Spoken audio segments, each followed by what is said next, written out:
Hello，欢迎大家来到 JP 闲谈，我是 JP 张平。今天来跟大家分享东方表的这个 Orange Star，来跟大家聊聊这一只表。那为什么会选择这一只呢？首先就是手动上链、透明表背，而且又是镂空的这个设计。所以而且它的设计，我觉得，我非常的喜欢这种有分科的这种设计，它没有省略掉分科，虽然是有做镂空的设计，然后它也是用罗马数字还有时标我个人比较不喜欢阿拉伯数字所以如果是时标跟罗马数字的话，我非常喜欢。然后还有一个重点是，还有帮每个表组呢都有加上这个动力储存显示，在12点钟方向。动力储存显示，尤其针对手动上链，你可以看到它动力的这些剩下多少电动力，那你就很容易去掌握你手表什么时候你需要去上链。对，那如果是从外观来讲的话，除了它镂空面盘的这些设计，它有在分科这边做一些简单的这个雕纹，所以也是很有趣。你除了看到镂空之外，你可以看到这些雕纹，而且用这种菱格的方式，一层一层的。如果用灯光的话，你看它灯光都有做一些几颗抛光。那你看的时候，你用我这边刚好蛮亮的，所以你可以看到灯光的折射的感觉。然后还有做一些这个指针是蓝色的，那你可以看到这边灯光的反射的时候就有不同的层次。表壳呢，它是一个很中规中矩的表壳，我个人非常的喜欢。这样的角度，然后镜面是蓝宝石透明玻璃，蓝宝石水晶玻璃，都是该有的都有。然后是配这个鳄鱼皮表带，后面是应该属于小牛皮表带。然后它的机芯手动上链的东方表的手动上链机芯是很特别的 ，Made in Japan。然后如果上链起来的话，也是非常的顺手。以东方表的这个价位来说，它这样上链起来，我觉得非常的好。你看前面动力储存的时候就会这样子动。对表主来说是一件非常方便的事情，因为有时候，比如说长动力，或是不管48小时、42小时，你有时候上的时候，你可能过几小时、一天后，你就忘记，你可能会忘记，事情太多，你就会忘记动力剩下多少。那动力储存显示来说，是真的非常方便。所以这个功能，我觉得是手动上链，我自己觉得啦是必备的，真的是很方便使用，然后又可以欣赏到齿轮这个它在上链的时候。它增加在往前走的一个扇形的这个运作，也是可以欣赏得到，所以增加了赏玩性的乐趣。你可以看到它的红宝石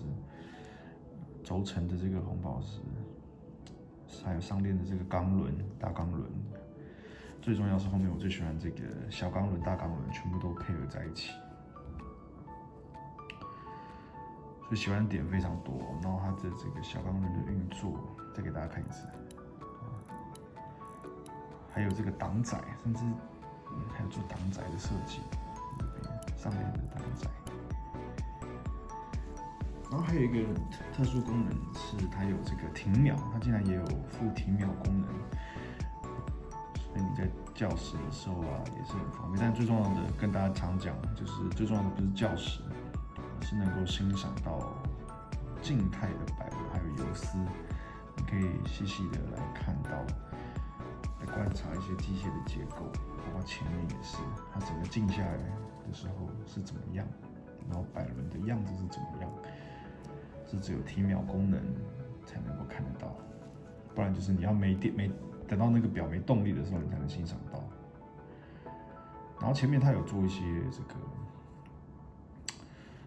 机芯上是镀铬银色的，有做螺旋纹的修饰，非常的漂亮，给它动。然后你看擒纵轮在这边，你可以看得到它的动静之美，非常有趣的一个表款。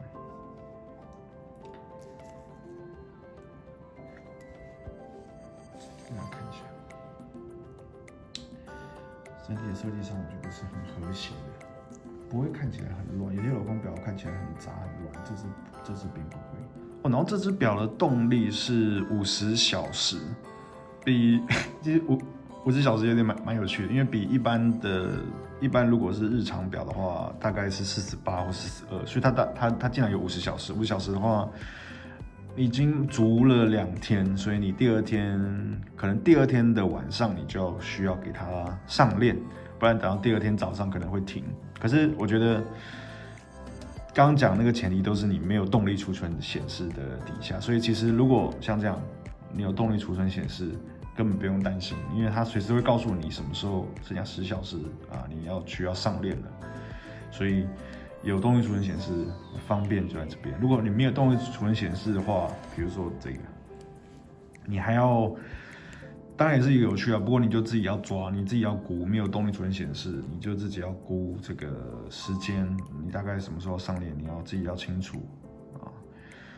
我这个右边这只是72小时、70小时，那东方表这只是50小时，然后有动力储存显示，所以其实就不会造成上面的问题，是蛮方便的。它的价位的话，就在这只是84000，它型号是 DX0001S。以东方表的品牌定位来讲，还有它的给的价位，觉得非常的实惠。而且是手动上链的。如果同级品牌手动上链的话，我觉得唯一你能够去参考的，比如说竞争者的话，我觉得是 Nomos， 因为它 Nomos 几乎很多在这个价位都是多手动上链，用它那个阿法机芯。可是如果其他瑞士品牌的话，几乎都是用 ETA 的那个手动上链机芯，那而且也不多，有出手动上链机芯在这个价位上不多，比较少。浪琴。然后如果是天梭的话，大概天梭有一只也是镂空的，然后也是手动上链的 ETA 机芯，大概是对那只也算是一个，可是它价位再低一点。可是如果是东方表的话，有动力储存显示，然后又有提秒功能等等的乐趣加起来，我觉得在这个价位也算是很划算。而且它这个是其中一个比较新的款式，它还有一些另外的设计是机芯不是黄铜，机芯直接用黄铜的颜色去做的，像这个，有非常多的款式。这个是限量系列的，然后还有一个是，这也是设计跟我们今天看的这个白色这个是一模一样，音色一模一样的，可是它的面盘在比较黄，设计是比较黄一点，然后机芯也是直接用黄铜的颜色去做。然后一样有动力储存，然后一样是手动上链机，所以你看的感觉会不太一样。然后这个的话就没有，这个也是有动力储存，不过就是没有那个罗马数字去做设计，所以看你喜欢哪一款，价格上都不会差太多。这是另外一款，也是全部是镀黄金颜色上去的，这个我没有把这个胶膜撕掉，给大家看一下。如果你刚拿到的话，它这边也会贴一个这个胶膜在这边，表背来保护它。然后这个配的是唐扣，我个人很喜欢它的这个唐扣的，说外观上我来看的话，唐扣做的很精致，很扎实，很厚，不会很轻很柔的感觉，是一个很厚实的、很扎实的不锈钢的表扣。还有一个像 Superman 的这个 S 的标志，东方之星。喜欢的点非常多，能够欣赏到机芯是一个很大的亮点，在这个价位上面。然后包括还有一些优势，就是售后服务很方便。台湾的话，你不管是送给原本的零售商，或是你台北的总公司在这个中山北路这边，在金华酒店的对面，它这边就有完善的售后服务中心。然后你来的时候还可以一边去赏表，之后再拍给大家看1楼他们一边等维修或是送维修的时候，你可以看到他们有摆设一些橱窗，非常特别。今天把这个全系列把它给大家看一下，那也稍微跟大家报一下这个技术资料，我觉得蛮有趣的。其中一个就是，可能也是大家要注意的啦，就是它的日的误差呢，来到这个加25秒，正25秒，负15秒，所以这个是一个官方有给的这个技术资料，大家可以自己做参考。因为对我来说了，如果你买机械表的话，本身就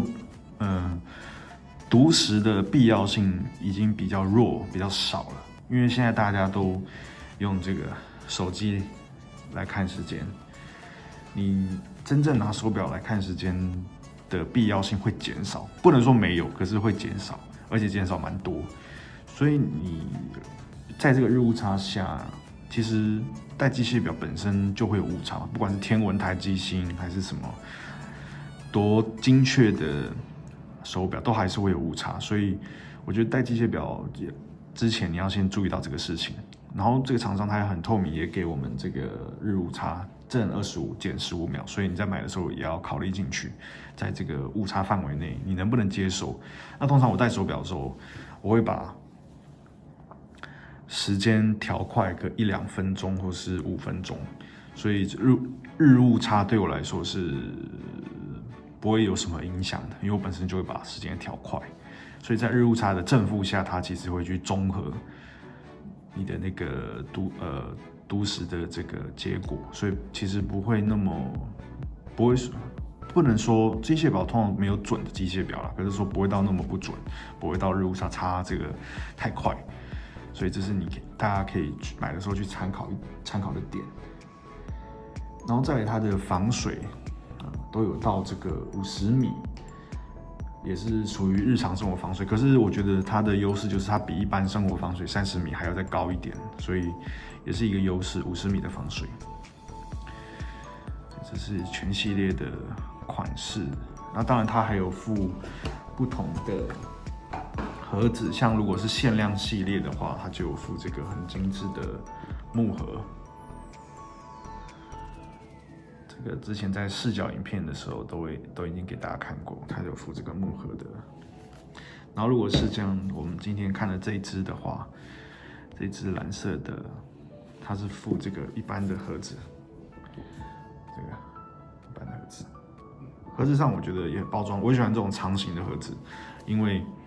长形的盒子它不会伤到你的表带，你可以平放，整只表都很方便。然后像它这个的话，应该是这2只是限量系列的，2013的限量系列，所以它的附的盒子就比较高级一点，就是我刚之前给大家看过这个木盒 Orange Star Limited Edition， 它连这个限量系列连这个纸盒啊、包装啊都是有特别，跟那个 Grand Seiko 一样，它这个都有做，都是日本制的外箱纸。然后很精致的一个盒子，也一样有写这个限量 Orange Star 东方之星，东方表的高级系列，所以这是它的款式给大家看。还有一个我蛮喜欢的地方，就是它是用这个旋入式的表背，因为如果是比如说螺丝用螺丝去锁的表背。我觉得有一个缺点啦，就是在维修服务的时候或保养的时候，师傅如果他们不小心去刮到，很容易去伤到你那个螺丝，就会刮痕，不好看。可是如果是旋入式的表背的话，表壳的话，旋入式表背壳，其实开的时候就比较容易，而且不会去伤到你，不会去刮到，因为它是用特殊的那个装置去开。所以一般不会不会有什么刮痕，刮来刮去的。对，它只是把它放进去，然后旋进去而已。所以开装都非常的方便，保养上、售后服务上是比较快速。然后它防水也对50米，所以并没有说因为这样就降低它的防水性。然后我个人的话，我是比较喜欢银色的款式，我比较不喜欢这个全部黄金的款式，就是有点像古董表，但是有一定的风格。可是我个人比较偏爱自己银色的不锈钢一般的。然后最喜欢当然这款，因为它是机芯也是有镀牢的机芯，看起来比较一致性。如果不喜欢的话，就是这样子，有这个中间有黄色的这样子看，有点不是很协调，我自己觉得。所以我如果是我的话，我会选择这个款式，我自己比较喜欢。这只是时代起来的感觉，罗马数字那一只，然后是黄铜镀牢机芯，我是把它调到我手腕大小。它的表带是官方技术，只要是写鳄鱼皮，然后里面是小牛皮。对 ，Orange Star 戴起来的感觉是这样。因为我目前这个是比较新啦，所以它的表带会比较硬一点，你戴久了之后就会稍微比较软，比较好戴。那舒适度的话，我是觉得 OK， 不会觉得不舒服。它的表径的大小是39，所以对正装表，比如说你像今天穿衬衫的话，其实是很适合的。然后你看哦，我故意在比较亮的地方给大家看，就你刚它的你在动你的手腕的时候，你看它的光泽，它的这个蓝色的这个指针，蓝钢指针就能够看得不同光线下不同的角度去欣赏。因为它整个面盘的时标都有做抛光，所以你看的时候，在灯光下就有很多的角度可以去欣赏。它这个有点弧度的蓝宝，多层次的蓝宝石水晶也是很特别。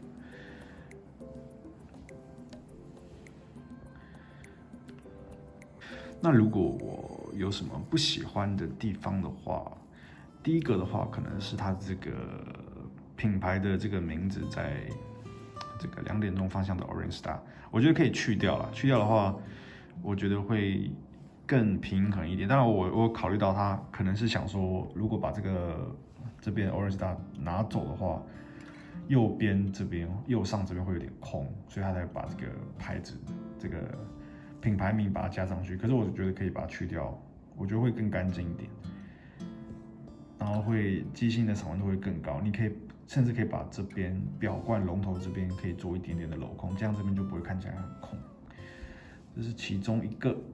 然后第二个就是刚刚跟大家讲，我喜欢这种银色的镀牢的这个样式。